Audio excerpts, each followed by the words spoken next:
So far, we have done orbital diagrams that showed the use of the Aufbau principle, the Pauli exclusion principle, and Hund's rule, showing the direction that the arrows had to point, how all of my electrons were arranged in each orbital, or what we kind of referred to as beds in a hotel room. And then we moved on to electron configurations where we used the periodic table to walk through the patterns in the S block, the P block, the D block, and the F block. Remembering that each of the row numbers is our quantum number, which is the same as our energy level that the electrons are located in. Remembering also that when we get into the D block, we have to take 1 off that row number, and when we get into the F block, we have to take off 2. So our last part of electron configurations is an even shorter way, because as you probably noticed as you went through and did some of these practice problems, it's very monotonous and redundant, and you do the same thing over and over and over again, and it gets really boring because it's like you're retracing your steps continuously for every single atom. So there is a shortcut way to do it, and it's called the noble gas configuration or noble gas notation of an electron configuration. And it assumes that basically everything is going to be the same up to a certain point, and then all you have to do is tell me where you're going to start from that point and then add on to that.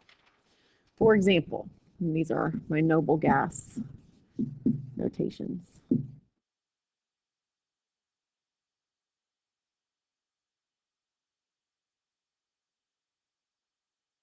If I were to ask you to find me the noble gas notation or noble gas electron configuration of palladium, first of all, you have to find palladium on the periodic table, and I look into the transition metal group that's in the middle, which we haven't really gone over yet, but that'll be in the next unit, and it's right here, and I need to get there. So my goal is to get to palladium, and rather than starting all the way back at hydrogen and walking all the way through the same thing over and over again, like I've been doing with 1s2, 2s2, 2p6, 3s2, 3p6, I'm going to say go to the most previous noble gas, the one that you ran into most recently.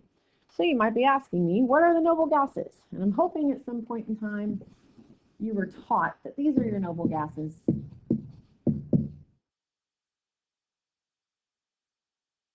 And they're exceptional because they have already filled their outside energy level. They don't bond with anybody. We also call them inert gases because they don't react with anything, because they have fulfilled the octet rule, and their outside energy level is what we would call fulfilled. And so what you have to do is start at the last one that you came to before you got to palladium on the periodic table. For us, that's going to be krypton. That was the most previous noble gas since as I was walking through to get to palladium. So I'm going to notate that I'm going to say everything is exactly the same in my address or my electron configuration until I get to krypton. So I'm going to start at krypton, and I'm going to show that by putting krypton in a bracket.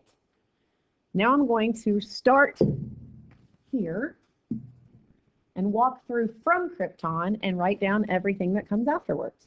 So I'm going to go to my 5th row, S block. I go all the way through. So when I write it, it will be 5th row, S block. All right, that's going to take me into the D block to get to palladium. Once I get there, I have to take 1 off the row number. So it's actually, instead of 5D, it's 4D. And I go through 1, 2, 3, 4, 5, 6, 7, 8. I'm going to stop right there. And I'm going to write it as 4D8. So if I ask you how many valence electrons this has, you would go to the highest quantum number, the highest energy level, which is this 5, and you would tell me there are 2 valence electrons for palladium. Let's try another one. Let's try EU, europium. We look on the periodic table, and I'm going to find europium way down here in the F block. Now, in order to get there, I'm going to have to look at its atomic number. And if you look on the periodic table, europium has an atomic number of 63. So the most previous noble gas before I got to europium was going to be xenon. So if I write the electron configuration using noble gas notation of europium, I'm going to start at xenon, and then I'm going to just add on to that, to the end of it. So we say everything looks exactly the same up to xenon, and then from there, I start at xenon, move down to the 6th row in the S block, go through both squares, and I have 6s2. From there, I actually am going to be pointed down to the F block, because after barium, it's going to send me down into the F block. And instead of going all the way through it, and this is where things got a little bit sketchy. Remember, I told you that I was going to move that LA and AC up into the D block. So in reality, I'm actually starting right here at CZ, or at the CE. And I'm going to go, actually, no, that's not what I told you. What I actually said was, where did I go from there? Here we go. What I actually told you is LA and AC needed to be there. What we did was we took LU and LR and we moved them down.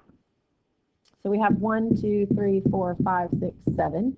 Europium is 7N to the lanthanum series on the periodic table. So when I go back, I'm going to say it is 4F7.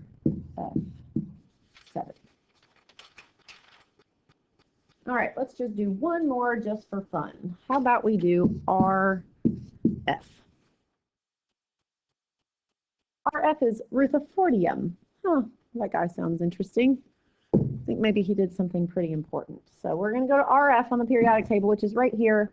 My last noble gas before I got to him was radon.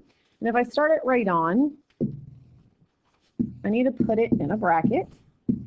And I'm going to pick up from radon and go through the 7th row S block, and I have 7s2.